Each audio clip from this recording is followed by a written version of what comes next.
नमस्कार दोस्तों, एक बार फिर से आपके सामने आ रहे हैं कुछ और नए रीजनिंग के क्वेश्चंस के साथ। आज हम आपके लिए क्वेश्चंस लेके आए हैं कैलेंडर से रिलेटेड। दोस्तों, ये जो क्वेश्चंस हमने यहाँ पे लिए हुए हैं ये आपके एग्ज़ाम में पहले भी पूछे जा चुके हैं, और जो ये आपका क्वेश्चन नंबर फर्स्ट है ये अब से पहले 7 बार आपका एग्ज़ाम में पूछा जा चुका है। तो आइए दोस्तों करते हैं, और आप भी अपनी ट्रिक से इसको सॉल्व करने की कोशिश कीजिए। तो पहला क्वेश्चन दे रखा है कि यदि 1 अक्टूबर को रविवार हो तो 18 नवंबर को क्या होगा। ऑप्शन है आपके पास रविवार, गुरुवार, शुक्रवार और मंगलवार। तो इस तरीके से हम कर सकते हैं, यानी कि जो अक्टूबर है, अक्टूबर में एक महीने में कितने दिन होते हैं, तो हम सभी जानते हैं कि 31 दिन होते हैं, और 31वें दिन क्या था आपका, रविवार था। किसको, 1 अक्टूबर को। तो दोस्तों जितना भी हमें दे रखा है डेट यहाँ पे, पहला, दूसरा, तीसरा, उसको क्या करते हैं, माइनस करते हैं। तो यहाँ पे कितना हो गया आपका, 1 को हमने लेस कर दिया, और 1 को लेस करने के बाद कितना बचता है आपका, 30 यहाँ पे बच जाता है। अब पूछा गया है आपको कि 18 नवंबर को क्या होगा, तो 30 आपका यहाँ पे बच गया, तो 30 को एज इट इज़ लिख लेते हैं, और डेट आपको दे रखा है 18 नवंबर। तो जो डेट दे रखी है उसको क्या कर देते हैं, ऐड कर देते हैं। तो 18 को ऐड कर दिया, और एक वीक में कितने दिन होते हैं आप जानते हैं, 7 दिन होते हैं। तो उसको जोड़ते हैं, कितना हो गया आपका 48 डिवाइड बाई 7। तो 7 से इसको कट करते हैं तो 6 बार कट हो जाता है। जो रेस्ट रिमेनिंग आपका बचता है रिमाइंडर, तो वो कितना बच जाता है आपका बच जाता है यहाँ पे 6, 7 6 42, तो आपका 6 बच जाता है यहाँ पे शेष। दोस्तों जो ये कटता है इससे हमें कोई मतलब नहीं है, हमें मतलब केवल शेष फल से है। तो अगर 1 अक्टूबर को रविवार था तो इसके 6 दिन जो ये शेष बचे हैं, इस दिन क्या होगा। तो किस तरीके से आप ये निकाल सकते हैं कि भाई अगर 1 अक्टूबर को रविवार था तो 18 नवंबर को क्या होगा।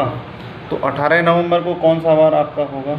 तो हम क्या करते हैं, यहाँ से आगे की तरफ चलते हैं और इसको निकालते हैं कि किस तरीके से इसको हम सॉल्व कर सकते हैं। तो रविवार से हम क्या करेंगे, आपका 6 दिन गिनेंगे, 1 2 3 4 5 और 6। तो अगर ये आपका रविवार है तो यहाँ पे काउंट करते हैं कि सोमवार, मंगल, बुध, बृहस्पति, शुक्र और शनि, यानी कि ऑप्शन नंबर डी आपका शनिवार आपका ठीक होगा। दोस्तों एक बार फिर से देखते हैं कि अगर 1 अक्टूबर को रविवार है तो 18 नवंबर को क्या होगा। तो अक्टूबर जो होता है 31 का होता है, इसमें से हमने 1 माइनस किया क्योंकि 1 अक्टूबर को पूछा है, तो 30 आपका बचा। जो डेट आपको दे रखा है उसको जोड़ा, तो 30 + 18 डिवाइड बाई 7, तो ये आ गया 48 डिवाइड बाई 7। तो 7 से हमने इसको कट किया तो कितना हुआ आपका 7 6 42। हमारा जो इसका भागफल होता है उससे कोई मतलब नहीं है, हमें शेषफल से मतलब होता है, तो ये हमारा 6 आ जाता है। अगर आपका रविवार था 1 अक्टूबर को, तो रविवार से आगे जो शेषफल बचता है वो दिन आप काउंट करें, 1 2 3 4 5 और 6। तो रविवार के बाद क्या आता है, सोमवार, मंगल, बुध, बृहस्पति, शुक्र और शनि। तो शनिवार आपका ठीक आंसर होगा। जितना भी डेट यहाँ पे दे रखा है उस डेट को हम इसमें ऐड कर देते हैं बस। इसके बाद नेक्स्ट क्वेश्चन की तरफ चलते हैं। यदि 14 फरवरी को गुरुवार हो तो 6 जनवरी को क्या होगा। किस तरीके से निकालेंगे कि अगर 14 फरवरी को गुरुवार है तो 6 जनवरी को क्या होगा। ऑप्शन दे रखे हैं शुक्रवार, सोमवार, मंगलवार और बुधवार। तो किस तरीके से हम इसे सॉल्व कर सकते हैं। तो इसमें सबसे पहले हम देखते हैं किस तरीके से इसको सॉल्व करेंगे। आपको दे रखा है 14 फरवरी। 14 फरवरी का मतलब है, फरवरी में डेट टोटल कितने होते हैं, 28 डे आपके होते हैं, और 29 भी होते हैं। ये आपका लीप ईयर या फिर अधिवर्ष जो आपका होता है, ये 2 तरीके के आपके होते हैं।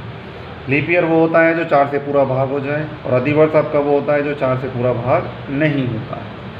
इसके बाद 28 दिन होते हैं, और हमको कितना पूछा है, 14 फरवरी को गुरुवार था, तो इसमें से 14 को माइनस करते हैं तो आपका बन गया यहाँ पे 14। इसके बाद जो 14 आपका है, पूछा है 6 जनवरी को क्या होगा। तो 6 जनवरी को, यानी कि जो डेट दे रखा है 6 जनवरी, इसको ऐड करें और वीक में 7 डेज होते हैं उससे हम इसे डिवाइड करते हैं। तो कितना आ गया, 14 और 6 20, 20/7। 7 से इसको कट करते हैं तो कितने बार चला गया, 2 बार चला गया।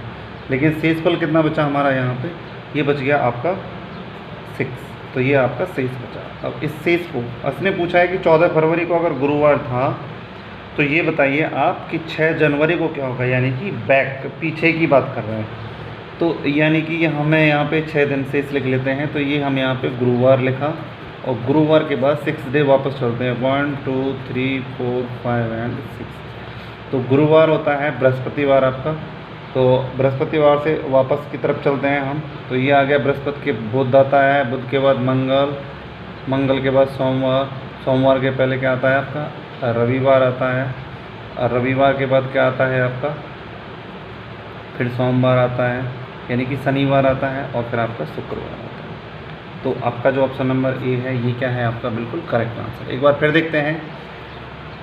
फरवरी में 28 दिन होते हैं, लीप ईयर है तो आपके 29 दिन होते हैं, और लीप ईयर नहीं है तो आपके 28 दिन होते हैं। अब पहचान क्या है लीप ईयर और अधिवर्ष आपके क्या होते हैं। लीप ईयर वो होते हैं जो 4 से भाग हो जाए, अधिवर्ष वो होते हैं जो 4 से भाग ना हो। तो इसके बाद क्या किया, फरवरी में टोटल 28 दिन, तो 28 में से 14 माइनस किया, 14 बचा। 14 में जो डेट दे रखा है उसको हमने ऐड किया, 7 से भाग किया, तो जो शेष पल बचा उसको बैकवर्ड हमने लिख दिया। क्योंकि 14 फरवरी को गुरुवार था तो उसमें जनवरी में पूछा है, पिछले महीने में पूछा है, तो इसलिए हम इसे ऐसा करते हैं। इसके बाद क्वेश्चन है कि 30 जनवरी 2015 को गुरुवार हो तो 2 मार्च 2015 को कौन सा दिन था। तो ऑप्शन है मंगलवार, गुरुवार, शनिवार और रविवार। 30 जनवरी 2015, यानी कि यहाँ पे हमें ये काउंट करना पड़ेगा कि ये आपका लीप वर्ष है या फिर आपका अधिक वर्ष है। तो ये 4 से तो भाग पूरा जाता नहीं है, तो ये आपका 2015 है। जो ये 4 से पूरा भाग नहीं जाता है, तो 4 से पूरा भाग नहीं जाता तो फरवरी में कितने दिन होंगे आपके 28 दिन हम काउंट करके चलते हैं। तो 30 जनवरी के लिए हमें दे रखा है, तो 30 दिन जनवरी में टोटल दिन कितने होते हैं 31, और दिया कितना है 30 जनवरी को पूछा है, तो आपका 1 आपका शेष बचता है यहाँ पे। फिर आपको आगे की तरफ पूछा है कि 2 मार्च 2015 को कौन सा वार होगा। तो 2 मार्च 2015 में यहाँ पे एक दिन ये बच गया।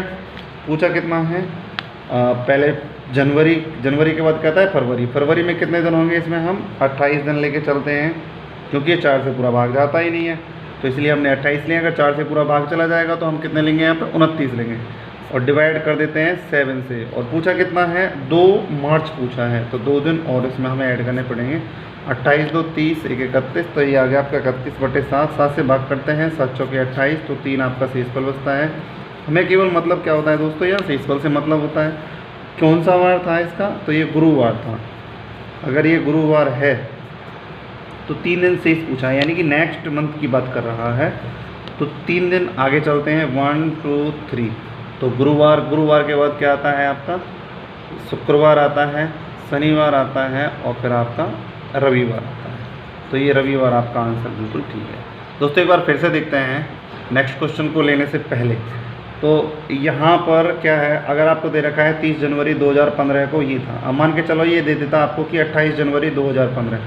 तो यहाँ पे देखो जनवरी में दिन होते हैं 31, तो 28 को यहाँ पे माइनस करते हैं तो कितना बच जाता, 3 बच जाता। उसके बाद यहाँ पे देखते हैं लीप वर्ष है या फिर ये अधिक वर्ष है, तो क्या करते हैं हम यहाँ पे लेते हैं 3, तो ये बच गया आपके 28 जनवरी का, आप ये फरवरी का आपका बच गया। और ये पूछ लेता आपको सेम एज इट इज़ कि 2 मार्च को कौन सा दिन था, तो 2 आपको ये और ऐड करना पड़ता और 7 से इसको डिवाइड कर देते, तो ये आ जाता आपका 33। 28 और 3 31 2 33, 33/7, 7 चौक 28। तो कितना डेट बच गया आपका यहाँ पे, तो ये आपका बच गया 5। इसके बाद क्या कर लेते, गुरुवार से हम क्या ले लेते 5 और ले लेते, तो 4 और 5। तो गुरुवार के बाद शुक्रवार, शनिवार और रविवार, सोमवार और मंगलवार। तो अगर ये पूछता आपको कि भाई 2 मार्च को कौन सा वार होता, अगर ये उस डेट को आगे बढ़ा के पूछता तो आपका क्या हो जाता, ये आपका आंसर बन जाता है यहाँ पे। अगला देखते हैं नेक्स्ट क्वेश्चन की तरफ हम। 31 दिन वाले महीने का अंतिम दिन मंगलवार है, तो उसी माह के 19वें दिन कौन सा वार है। तो क्वेश्चन को करते हैं यहाँ पे। 31 दिन वाले महीने का, कोई भी महीना है साल का, उसमें 31 दिन है, तो मान लेते हैं 31 दिन है, तो 31 दिन मान लेते हैं। पूछा क्या है उसने पूछा है आपको कि भाई इसकी जो दिन है वो 19वें दिन कौन सा वार है, तो 19वें दिन कौन सा वार होगा। तो 31 में से 19 को हम माइनस करते हैं तो कितना आपका बच जाता है यहाँ पे, अगर इसको माइनस करते हैं तो कितना बचेगा आपका, तो 11 में से 9 गया आपका 2 बचा, और यहाँ पे कितना बच गया 1 आपका बच गया, यानी कि 12 दिन आपके रेस्ट बचते हैं। अब इसको क्या करोगे आप 7 से डिवाइड कर दें सीधे। तो 7 से आप जब डिवाइड करते हैं इसको, तो आपको पूछा भी है इसने कि कौन सा वार था, तो कौन सा वार था, तो इसको हम डिवाइड करते हैं, तो ये आपका हो गया 7 एकम 7। एक तो शेष कितना बचा 5, तो 5 आपका रेस्ट यहाँ पे बचा, 5 जो रेस्ट में बचा है। और इसने कहा है कि उस दिन क्या था, मंगलवार था, अगर मंगलवार था उस दिन, तो इसके बाद पूछा है उसने कि जो 19वां दिन है उस दिन कौन सा वार होगा। तो 19 जो है आपका, और कौन सा वार होगा 19वें दिन आपका, तो ये आपका मंगलवार है। तो क्या करते हैं, लिखते हैं 1 2 3 4 और 5। तो क्या करते हैं हम यहाँ पे रिवर्ट मारते हैं बैक, क्योंकि 31 दिन से पहले कौन सा दिन आता है, 19वां दिन आता है। तो अगर ये मंगलवार था तो मंगल के पहले क्या आता है, सोमवार। सोमवार के पहले आपका रविवार आता है। रविवार के पहले शनिवार आता है। शनिवार के पहले शुक्रवार आता है। शुक्रवार के पहले कौन सा वार आता है आपका, गुरुवार आता है। तो ऑप्शन नंबर ए आपका बिल्कुल ठीक यहाँ पे हो जाएगा। अब लास्ट क्वेश्चन है दोस्तों कि एक लीप वर्ष में विषम दिनों की संख्या कितनी होती है। तो ये मौखिक क्वेश्चन है। लीप वर्ष क्या होता है, लीप वर्ष होता है जो आपका 4 से पूरा पूरा डिवाइड हो जाए। जैसे कि 2020, तो 4 से भाग करेंगे, 4 पंजे 20 और न जाने 0, 4 पंजे 20, तो ये पूरा पूरा भाग हो जाएगा। तो ये आपका लीप वर्ष है। अगर बात करें 2015, 4 से आप भाग करेंगे तो 4 पंजे 20, 4 तिया 12, तो ये आपका पूरा डिवाइड नहीं जाता है। तो ये ध्यान रखना कि लीप वर्ष में विषम दिनों की संख्या कितनी होती है। तो दोस्तों मौखिक क्वेश्चन है कि लीप वर्ष में विषम दिनों की संख्या कितनी होती है, आपकी 2 होती है। तो आज के लिए इतना ही, फिर मिलते हैं कुछ और नए क्वेश्चंस के साथ। तब तक के लिए धन्यवाद। अगर ये वीडियो आपको अच्छी लगी और आपको अच्छा समझ में आता है तो प्लीज़ लाइक शेयर सब्सक्राइब ज़रूर करें।